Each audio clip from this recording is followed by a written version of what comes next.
Hello everyone. In this video I'll be translating and summarizing the latest Urdu broadcast by Moeed Pirzada to make it accessible for our English-speaking audience. Let's go through the key developments and insights in Moeed Pirzada's words. There have been many interesting, significant and colourful developments which I will analyse for you. Internationally speaking, globally speaking, the biggest development is that finally, with much effort, the President of the United States, Donald Trump, had a long telephonic conversation with the President of China, Xi Jinping. You could say China has now won this round of the trade war. What is the significance of this? I will explain. At the same time, I'm seeing that the Indian parliamentary delegation, led by Dr. Shashi Tharoor, performed in a way that raises eyebrows. The nature of their meetings seemed surprising. It appears either Indian diplomacy has collapsed entirely, or they had a strategy that is hard to understand. The meetings they had were with rather unimportant figures. No high-profile meetings occurred. For example, Russian Foreign Minister Lavrov did not meet them. Instead, they met with his deputy. So either Dr. Tharoor had a strategy we don't understand, or Indian diplomacy is in disarray. Now let's talk about Pakistan. The most important development today is related to Imran Khan's bail, which Pakistan Tehreek-e-Insaf, or PTI, had high hopes for in the Al-Qadir University Trust case in the Islamabad High Court. But it did not happen. I'll share details. Debates have begun in Pakistan over the 27th Constitutional Amendment, the US. This, meanwhile, vetoed a Gaza ceasefire resolution at the UN Security Council. 14 member nations supported it, but the US vetoed it. What does that tell us about American politics? The US president has announced that F-47 fighter weapons are now ready.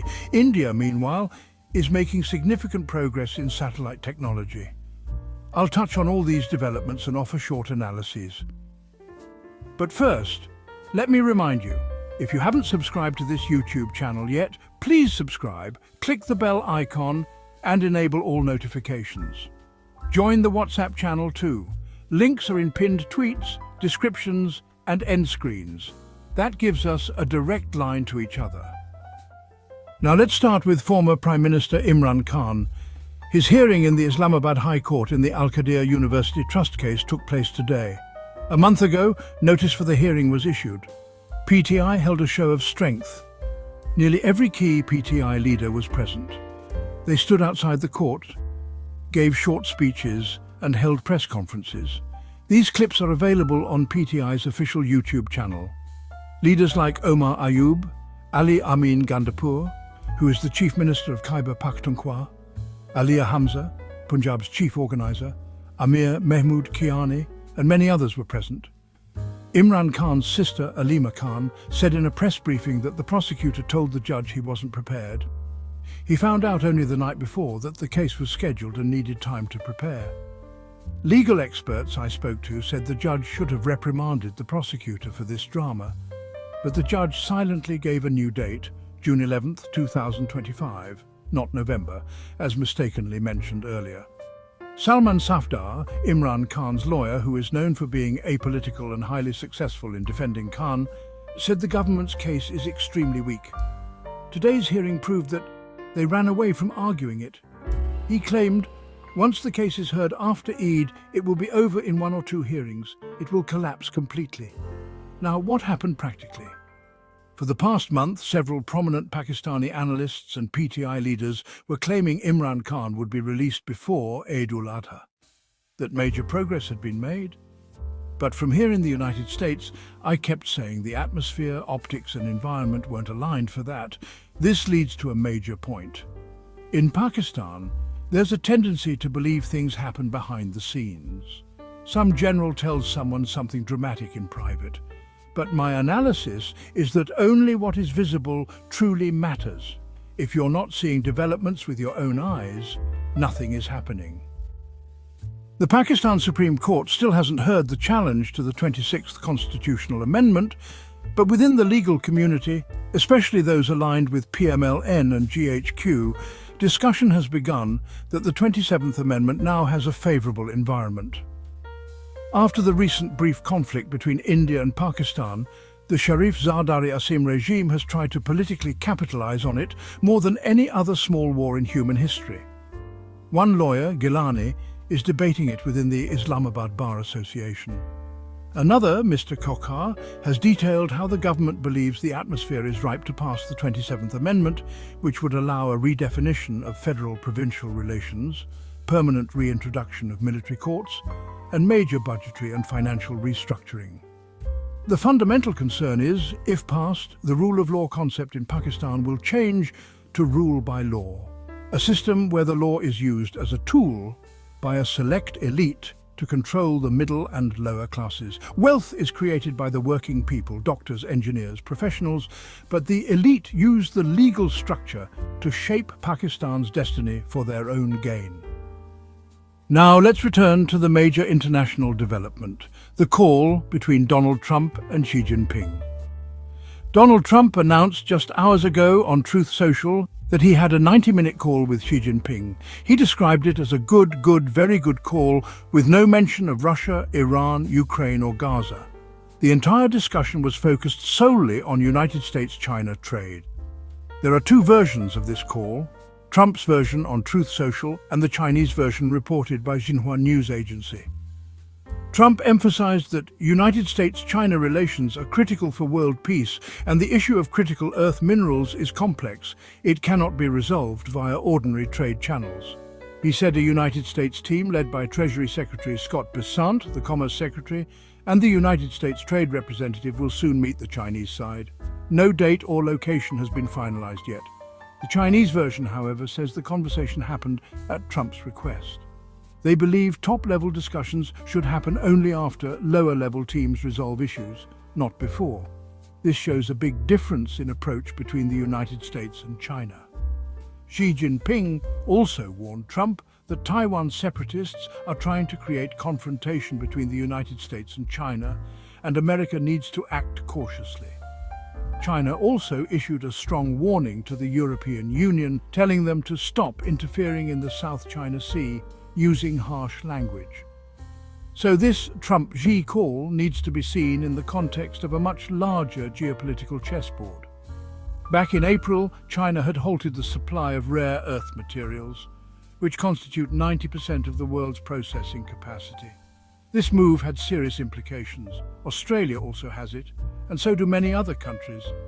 Pakistan also makes a big claim that they possess it, referring to the Khyber Pakhtunkhwa region.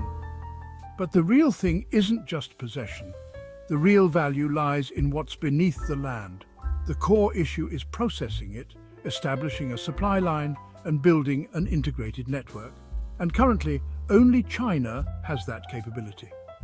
90% of the rare earth metals used in making magnets come from China, and these are used in aerospace, auto industries, and computers. When supply stopped just for 40 days recently, Germany's state-of-the-art high-tech vehicle manufacturers like Mercedes, BMW, and Audi started complaining about production shortages. They're struggling to manage their inventories. Similarly, in Japan, Suzuki had to halt manufacturing. I think I read a headline about this just a couple of days ago. Basically, in just 30 to 40 days, China has shown how much leverage it holds through its rare earth metals. It's not necessary that China will always be able to do this, but clearly the West is now highly conscious of it and is preparing accordingly. Now let's move to something interesting about technology. There are two major developments, one from India and the other from the USA. Donald Trump recently announced once again on Truth Social that America has developed the sixth-generation advanced multi-role fighter, the F-47. Very soon it will be supplied, not to Ukraine, not to Europe, Britain or France nor Australia, but first to Japan, a key member of the Quad Alliance against China. It will be a very expensive and advanced aircraft, and it is expected to quickly replace America's current fleet of F-14, F-15, F-16 and F-35. I will share more detailed information on this in the coming days. For those of you who understand Air Force and defense matters, please comment on the capabilities of the F-47 and compare it with other planes like Rafale, J-10C or J-35. Now, let's look at a very interesting report from India. India analysed that on the morning of May 7th, 2025, during the aerial combat with Pakistan, they were actually also fighting China. According to the report, Chinese satellites and integrated systems were actively supporting Pakistan, essentially guiding the Pakistan Air Force. India is now openly stating in print that they weren't just fighting Pakistan, but both Pakistan and China. This is something we've heard before, but now it's appearing in official articles. This particular article, which I recommend you read, contains many interesting technological and technical details. It reveals that China has both geostrategic satellites and low Earth orbit, or LEO satellites, and that China is constantly monitoring the entire region. While their satellites might not always have the highest resolution, they still have complete visibility. In some areas, India believes that systems like S-400 missiles remain safe because Chinese resolution wasn't precise enough. But overall, China's satellite system is fully integrated, sharing data at multiple levels across different orbits. From this article, we also learn that USA has over 11,000 satellites, Russia has over 7,000, China has about 5,000, and India has around 286 satellites, with limited military reconnaissance capability. In contrast, China has at least 30 to 40 military reconnaissance satellites connected through an integrated system, covering geostationary and LEO networks. India is now developing a 52-satellite integrated system, and budget allocations for it are already underway. When you read this, you realize that warfare has now moved into high-tech aerospace involving satellites and aerial platforms. This means countries like Pakistan, with a $350 billion economy, which really hasn't grown significantly in recent years, just cannot afford such expensive platforms. Even if Pakistan grows a bit, it'll only reach about $400 billion in a few years. India, on the other hand, already has a $4 trillion economy, and it's projected to grow to $7 trillion by 2030. As many Western and American companies shift production from China to India, the Indian economy could actually grow even faster. So what does this mean? Pakistan will increasingly fall into China's defense orbit, especially when it comes to aerial platforms and high-tech systems. It will become part of China's integrated defense command. The political implications of this are honestly hard to predict right now, but you're welcome to analyze and comment. Now let's talk about America's recent veto at the UN Security Council. On Wednesday, America used its veto against a resolution supported by 14 other UN Security Council members calling for an immediate ceasefire in Gaza and for Hamas to release Israeli prisoners. America vetoed it, arguing that the resolution did not condemn Hamas as a terrorist organization or demand that Hamas militants leave Gaza. Hence, they just couldn't support it. The US also claimed they are themselves working on different peace initiatives, and this resolution undermines those efforts. A 2-month ceasefire had brought hope for peace. But 2 weeks ago, Israel resumed attacks, resulting in hundreds of Palestinian deaths and a worsening humanitarian crisis with scarcity of food, medicines and essentials. Even though countries like the UK, France, Russia and China, all permanent members, supported the ceasefire, only the US vetoed it. What does this show? It shows that while Zionist lobbies exist in the UK and France too, those governments can still act independently. But in the USA, no government, Republican or Democrat, can escape the influence of the Zionist lobby. This is the net effect we're seeing. Amid all this, a positive and, well, beautiful ray of hope appeared in the past 24 hours. Zohran Mamdani, an Indian-Ugandan-American politician, part of the New York State Assembly since 2021, is now running for NYC mayor as a Democratic candidate. There are 10 to 12 strong billionaire candidates running, and Zohran is one of them. Who is Zohran Mamdani? He is a naturalized US citizen born in Kampala, Uganda. His family fled Idi Amin's regime, and many settled in the UK or USA. They are an Indian origin family, but from a much older diaspora that left India in the 19th century during British railway expansion in Africa, settling in Uganda, Kenya and South Africa. Zohran's father is Professor Moeed Mamdani, who teaches at Columbia University, and his mother is Mira Nair, the famous filmmaker who also teaches at Columbia. When I was at Columbia, I attended one of Professor Mamdani's seminars. He's written many important books on politics. His mother, Miranaya, is a globally celebrated filmmaker.